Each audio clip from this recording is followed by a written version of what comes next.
세상을 살아오다 보니 제게도 정말 믿기지 않는 일이 생겼습니다. 처음에는 숨 쉬는 것조차 힘들 정도로 충격이 커서 많이 힘들었는데 지금은 어느 정도 마음이 진정이 됐는지 숨만 겨우 쉬고 있을 정도입니다. 그래서 이제는 제 고민을 공유하고 다른 분들의 의견도 듣고 싶은 마음에 이렇게 사연을 보냅니다. 저는 올해 30살이고 아버지의 회사에서 일을 하면서 살고 있습니다. 제 아내는 저와 동갑이고 가정주부를 하고 있었죠. 아내와의 첫 만남은 5년 전 일이었고 친구의 생일 파티에서 처음 만나게 되었죠. 그날 저는 약속 장소인 강남에 있는 술집으로 가게 되었고 약속 시간보다 많이 늦게 도착을 해서 저는 급히 들어갔죠. 가게 안은 많은 사람들이 모여서 시끌벅적 난장판이더군요. 그래서 저는 조금만 앉아있다가 축하만 해주고 가야겠다라고 생각하면서 자리에 앉았습니다. 그런데 제가 자리에 앉은 지 10분도 지나지 않아서 술집의 문이 열리더니 정말 여신이라는 표현이 아깝지 않을 만한 그런 여성이 들어왔습니다. 누가 봐도 바로 알 수 있는 명품 백에다가 고급스러운 복장이 귀티가 많이 흐르더라고요. 그래서였는지 그때 그 시끄러운 와중에도 몇몇 남자들은 저처럼 조용히 쳐다보고 있다라는 걸 느낄 정도였죠. 그때 저는 바로 그 생각이 들었습니다. 그때 당시에 그 술집에는 저희 테이블 외에도 다른 손님들이 앉은 테이블이 많았었기에 저는 속으로 제 친구의 생일 파티에 온 사람이면 좋겠다라는 생각을 했습니다. 그런데 제 바람은 현실이 되어 주었고 그 여성은 제 친구에게 가볍게 인사를 하더니 제 앞쪽으로 와서 앉더라고요. 저는 낯선 사람들이 많은 자리는 별로 좋아하지 않는 성격이어서 처음에는 조금만 있다가 얼굴만 비추고 바로 가려고 했었습니다. 그런데 집으로 돌아가기는커녕 혹여나 제자리에 누가 앉을까 봐서 화장실도 단 한 번도 안 가고 저는 그 술집에서 자리가 끝날 때까지 계속 그 자리에 앉아 있었죠. 그때 당시 저는 나름대로 여유가 넘치는 편이었습니다. 어릴 때부터 부모님의 재력 덕분에 항상 부족함 없이 자랐었고 지금 생각하면 참 부끄러운 얘기지만 부모님의 힘을 빌려서 외제차를 사서 타고 다녔었죠. 그래서 그때는 철이 덜 들었었죠. 뭔가 여유가 넘치는 척이 있어 보이고 싶어서 저는 일부러 테이블 위에 차키를 올려놓고 있었습니다. 마주 앉았던 그녀는 차키를 봐서 그랬던 건지 제게 호감이 있어서 그랬던 건지 저에게 먼저 말을 걸어주더라고요. 지금 생각해보면 제가 여유가 넘쳐 보여서 그랬던 것 같다라는 생각이 들긴 하네요. 아무쪼록 그녀는 딱히 직업이 있었던 건 아니었고 모델 활동을 한다고 하더군요. 그래서 그때 당시에 저는 모델이라고는 패션 모델이나 레이싱 모델 뭐 이런 거를 생각했었죠. 그런데 알고 보니 전문적인 모델은 아니었고 SNS에서 제법 인기가 많았는데 광고 회사들이 화장품이며 옷이며 가릴 거 없이 가끔 홍보를 제안하는데 그럴 때마다 사용 후기 같은 걸 남기는 그런 프리랜서 개념의 일이었습니다. 나중에 결혼 후 들어보니 잘 벌 때는 월 500 이상 대기업 직원만큼도 벌어봤었고 못 벌 때는 월 100만 원도 못 벌 때가 있을 정도였으니 수입이 일정하지가 않았었더군요. 그래서 그녀와 저는 많은 대화를 나누었는데 그녀는 약간 욜로족의 마인드가 강하더군요. 그때만 해도 욜로족이 뭐지? 라는 생각을 했는데 알고 보니 미래를 위해서 현재를 희생하기보다는 미래 걱정은 접어둔 채 당장 현재를 즐기려고 하는 그런 마인드를 가진 사람이었습니다. 그래서 수익이 생기면 저축보다는 자신을 위해서 대부분의 돈을 지출한다고 하더라고요. 저도 그때는 제정신이 아니었던 것 같습니다. 콩깍지가 제대로 씌었던 건지 제가 여유가 많았었던 편이어서 그랬던 건지 모르겠지만 그런 마인드를 가진 그녀가 왠지 자유로워 보였고 뭔가 멋있어 보이기까지 했습니다. 그런데 그런 사상이 얼마나 잘못된 건지 살아가면서 많이 느끼게 되었죠. 아무튼 그날 저희는 서로에 대해서 많은 이야기를 나누게 되었습니다. 자연스럽게 연락처를 교환했고 따로 약속을 잡아서 또 다시 만나게 되었습니다. 외모도 외모지만 성격도 제가 꿈꾸던 이상형이라고 생각이 들었죠. 그래서 저는 남자답게 먼저 고백을 했고 저희는 교제를 시작했습니다. 저희는 서로 이 사람과는 평생을 함께해야 될 사람이다 싶을 정도로 뜨거운 사랑을 나누었습니다. 그때는 저도 제정신이 아니었죠. 그녀가 원하면 뭐든지 주고 싶었고 뒷일은 생각조차 하기가 싫더라고요. 그래서 부모님의 카드로 미친 듯이 돈을 써댔고 아내는 그런 나날을 보내면서 행복에 겨워서 지내게 되었습니다. 그 당시 저는 공무원을 준비하고 있느라 따로 직업이 없었습니다. 그냥 무의미한 대학 생활과 군 생활 이후 형편없는 삶을 살고 있었죠. 아무튼 저는 이 여자와 평생을 함께하고 싶은 마음에 만난 지 1년도 되지 않아서 평생을 함께하자고 프러포즈를 했습니다. 제 아내는 제 프러포즈를 받아주었고 저희는 그렇게 어리다면 어린 나이에 빨리 결혼을 하게 되었습니다. 저는 학생이라는 신분으로 결혼을 시작하게 되었고 부모님의 지원 아래에 신혼생활을 보내고 있었습니다. 아내는 저를 만난 뒤로부터는 결혼 전에 하던 SNS 활동을 중단했었고 저희는 그렇게 집에서만 뒹굴면서 하루하루를 보내고 있었습니다. 제 부모님이 모든 생활비를 전액 지원해 주셨지만 저는 결국 공무원 시험에 떨어지게 되었고 좌절감에 빠져 있었습니다. 그래서 도저히 이런 생활을 이어나가는 건 아니다 싶었고 저는 사업이라도 해보는 게 어떨까라고 생각을 했습니다. 그때는 왜 그랬는지 모르겠지만 제 스스로 멍청하게도 자존감이 너무나 강했습니다. 그냥 제가 뭘 시작하면 언제든지 돈은 쉽게 따라올 거라고 착각 속에 살았던 거죠. 그래서 지인들 몇 명과 함께 사업을 구상하기 시작했고 부모님께 부탁을 드려서 저는 사업을 시작하게 되었습니다. 처음에는 생각보다도 훨씬 잘 되었습니다. 동업을 하게 된 지인들과 저는 열심히 발벗고 뛰었습니다. 그래서 이대로만 간다면 아버지를 넘어서서 훨씬 더 성공할 수 있겠구나 싶었죠. 그런데 그런 달콤한 꿈도 잠시였습니다. 왜 사업을 할 때 절대로 동업을 하지 말라고 하는지 알겠더군요. 돈 문제로 서로가 부딪히게 되더니 결국에는 사업은 엉망진창이 되었습니다. 아무래도 입장이 다 달랐었죠. 누군가는 자금을 투자했고 누군가는 발로 뛰었고 그러다 보니 굳이 서로가 필요 없는 존재로 여기게 되었고 분열이 되었던 거죠. 결국 남보다 더 못한 사이가 되면서 서로가 각자 제 갈 길을 가게 되었고 엎친 데 덮친 격으로 제가 했던 사업의 시장도 경쟁이 치열해졌습니다. 어떻게든 버티고 또 버텨봤지만 앞으로의 전망이 없다고 판단되어서 결국에는 사업을 포기하고 또 다시 백수의 길을 걷게 되었습니다. 그때부터는 점점 부모님 뵙기도 부끄러웠고 제 자신에 대한 자존감이 낮아질 대로 낮아졌습니다. 저는 신경이 날카로워졌고 그런 저를 걱정해 주시는 부모님과도 큰 싸움을 하게 되었습니다. 무슨 자신감인지 다 필요 없으니까 저한테 연락을 하지 말라고 하면서 부모님과 연락도 끊게 된 거죠. 부모님도 그때는 지칠 대로 지치셨는지 완강하셨습니다. 무엇보다도 아내는 그런 제게 엄청나게 불만을 가졌고 매일같이 짜증을 냈습니다.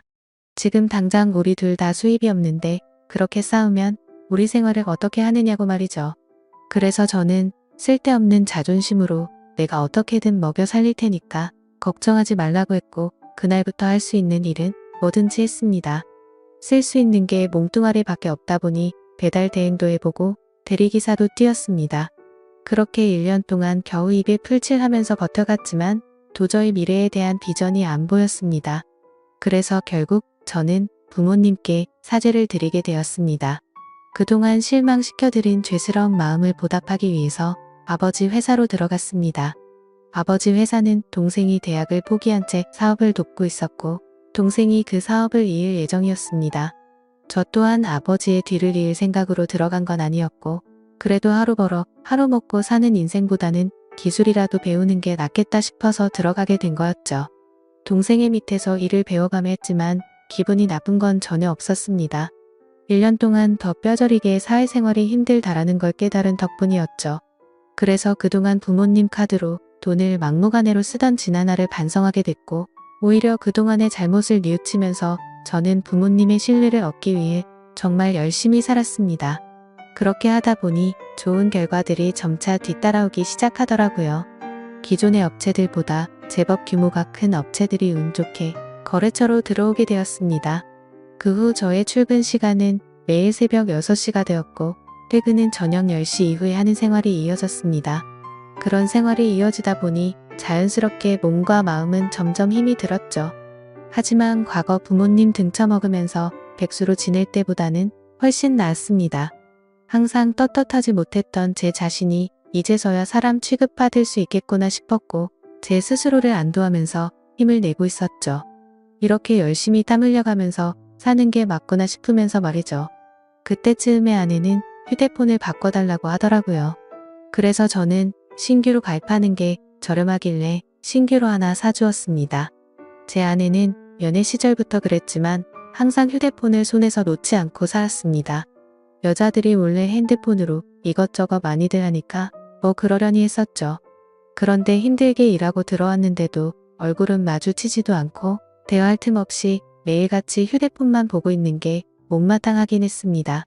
그래도 예전처럼 돈도 펑펑 쓰게 못해주는데 그런 사소한 것까지 건들고 싶지는 않았습니다. 그렇게 힘든 하루하루를 보내고 있었는데 저는 최근에 업무가 과했던 건지 약간 몸에 무리가 오더라고요. 그래서 그날은 병원에 가서 검사를 받았고 영양제 주사를 맞고는 일찍 집으로 들어갔습니다. 그런데 집에 있어야 할 아내가 집에 없더라고요. 저는 아내에게 어디 갔냐고 연락을 했고 한참 동안 연락이 없었습니다. 평소에 항상 휴대폰을 분신처럼 끼고 사는 사람이 연락이 없으니까 뭐지 싶었죠. 그러다 저는 몸이 너무 좋지 않아서 저도 모르게 잠이 들었고 제가 연락을 한 지 거의 2시간이 지나서 아내에게서 답장이 와 있더라고요. 친정에 왔는데 잠깐 잠들었었다며 지금 집에 들어온다고 하더군요. 그래서 그때는 큰 의심 없이 그냥 그런가 보다 했습니다. 그러다 결국 사건이 터지고 말았습니다. 저는 병원을 다녀온 뒤로 무리하다가는 큰 일 생길 수도 있으니 주말에는 좀 쉬라고 하더군요. 그래서 모처럼 주말에 아내와 초저녁부터 외식을 하면서 술을 한잔하고 있었죠. 그렇게 한창 술을 마시다 아내는 화장실에 갔고 아내 가방에서 카톡 소리가 나더라고요. 저희는 연애할 때부터 서로의 휴대폰을 보지 않기로 약속했었는데 갑자기 무슨 생각인지 저도 모르게 아내 휴대폰을 집어들어서 보게 됐습니다. 휴대폰은 잠금 상태가 되어 있었고 얼마 전에 아내 휴대폰을 사주면서 제가 등록해 떴던 패턴으로 풀어봤습니다. 아직 패턴을 바꾸지 않았는지 바로 풀리더라고요. 근데 카톡 내용을 보니 나와라고 와 있었습니다. 저는 그 메시지를 보는 순간 이건 뭐지 싶었죠. 누가 유부녀인 아내에게 이따위로 말을 하나 싶었고 기분이 더러웠습니다. 그래서 상대방의 카톡 프로필을 보니 50대 정도 되어 보이는 남자의 사진이더군요. 그때부터 뭔가 의심이 됐고 급속도로 분노가 치밀어 오르더라고요. 그래서 그 남자에게 곧장 전화를 했습니다. 그 많은 사람이 있는 곳에서 소리를 질렀습니다. 나의 지 남편인데 네가 뭔데 나오라 말하고 이따위 카톡을 보내냐며 욕을 했습니다. 그러자 상대방은 말을 더듬더라고요. 죄송합니다. 앞으로 다시는 연락 안 할게요. 정말 죄송합니다 이러더군요. 그래서 저는 뭐가 죄송하냐고 계속해서 추궁을 했죠. 근데 몇 분 동안이나 그 정신 나간 놈은 죄송합니다 라고만 할 뿐 제가 묻는 말에는 하나도 대답을 안 하더라고요. 그때부터는 더 이상 의심이 아니라 확신이 되었습니다. 아내는 잠시 후에 자리로 돌아왔고 저는 아내 휴대폰을 들고 있었습니다. 그 모습을 보고 아내는 곧바로 왜 남의 휴대폰 함부로 들고 있냐면서 짜증부터 내더라고요. 저는 헛웃음이 났고 아내에게 물었습니다. 뭐 숨기는 거 있냐고. 도대체 왜 그렇게 화들짝 놀라면서 화내냐고 물었죠. 아내는 휴대폰을 가져가서 자신에게 온 카톡 내용을 봤는지 잠시 생각하더니 말하더군요. 설마 오해하는 건 아니지? 라며 예전에 광고 의뢰하셨었던 사장님인데 연락이 온 거라고 하더라고요.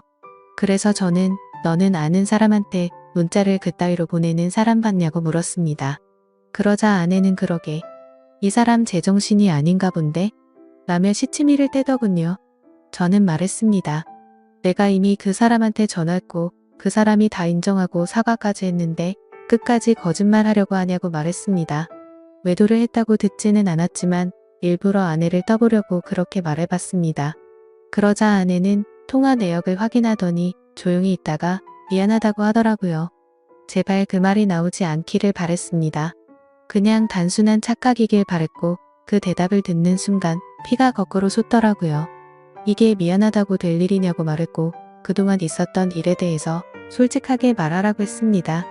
지금부터 거짓말 하나라도 하면 연락 온 그놈 당장 찾아가서 다 엎어버리고 네가 한 짓도 너희 친정에 가서 다 말한다고 했죠. 그러자 아내는 그동안 있었던 사실을 말했습니다. 아내도 처음부터 이러고 싶지 않았답니다. 제가 배달 대행의 대리기사까지 하면서 한창 힘들게 지내던 때 자신도 도움이 되고 싶은 마음에 다시 SNS를 시작하게 되었다고 하더군요. 그런데 한참을 쉬어서 그런지 예전처럼 광고가 들어오지 않았고 이 남자에게서 메시지가 왔다고 하더라고요. 그냥 딸을 잃어서 너무 그리워서 그런데 만나서 밥만 먹어줄 수 없겠냐며 부탁을 들어주면 30만 원을 준다고 했다더군요. 그래서 혹시라도 이 남자가 헛짓거리하면 바로 경찰에 신고를 할 생각을 가졌고 밥만 먹고 30만 원이나 챙기자 싶어서 나갔답니다. 그런데 그 사람은 아주 젠틀했고 약속대로 밥만 먹었는데도 30만 원을 줬답니다. 그렇게 만남을 몇 번 더 이어가다 보니 지금까지 연락을 주고 받았다고 말하더군요. 저는 단도직입적으로 물었습니다. 그래서 어디까지 간 거냐고 물었죠. 아내는 엄청 놀라면서 절대로 그러지 않았다고 하더라고요. 저는 또 아내를 떠봤습니다. 제발 아니길 바라는 마음으로요. 너 지금 또 거짓말 하냐고 그 남자한테 이미 다 들었다고 하니까 아내는 갑자기 눈물을 흘리면서 진짜 미안하다면서 당신이 너무 힘들어 보여서 그랬다네요. 그런 모습을 보니 숨이 막혔고 어디서부터 어떻게 잘못된 건지 머리가 띵하더라고요. 그때부터는 저도 미친 듯이 말을 내뱉었습니다.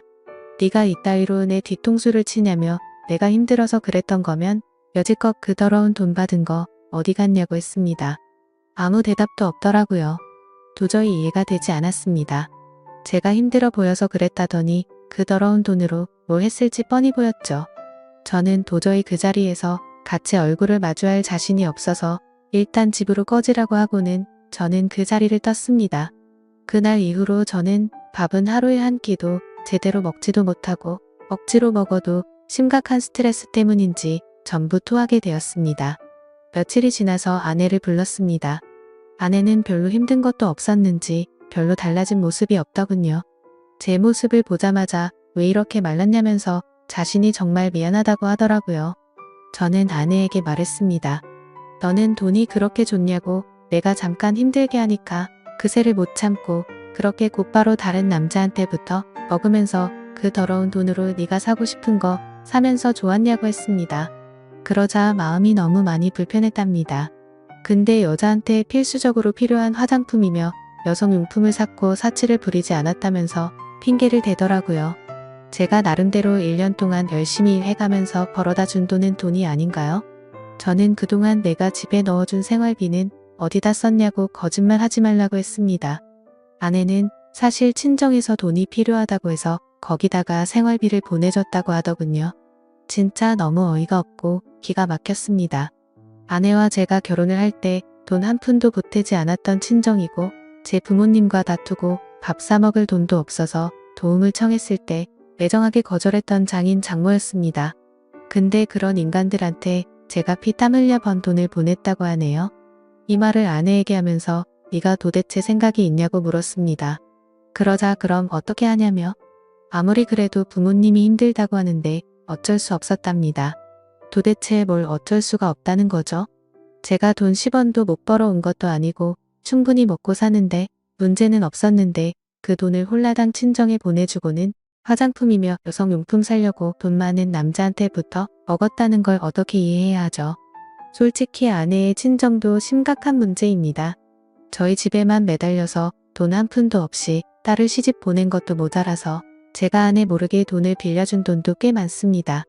그때 당시에는 제가 사랑하는 아내의 식구들이었고 당장 너무 힘들다고 하는데 어쩔 도리가 없었죠. 그렇게 한 번만 또 한 번만 마지막으로 한 번만 이런 식으로 보내준 금액만 5천만 원이 넘습니다. 막상 아내의 얼굴을 마주하고 있으면 마음이 또 약해지는 것 같기도 하고 이런 제 자신이 정말 저도 답답하고 화가 납니다. 남들이 이런 고민을 갖고 있으면 남자가 진짜 바보 같은 놈이구나 했을 겁니다. 그런데 막상 제게 이런 일이 생겨버리니 아닌 걸 알면서도 단호하게 내쳐지지가 않네요. 아내는 계속 울고 불며 미안하다고 절대로 두 번 다시는 이런 일 없을 거라고 믿어달라면서 빌고 있는 상황입니다.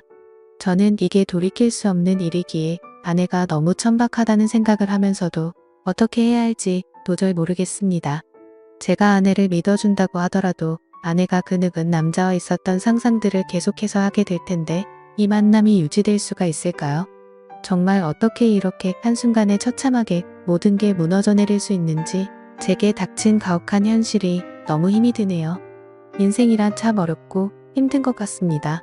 이런 걸 고민이라고 사연을 올리는 제가 멍청한 거 저도 잘 알지만 욕보다는 현명한 말씀을 부탁드리겠습니다. 감사합니다.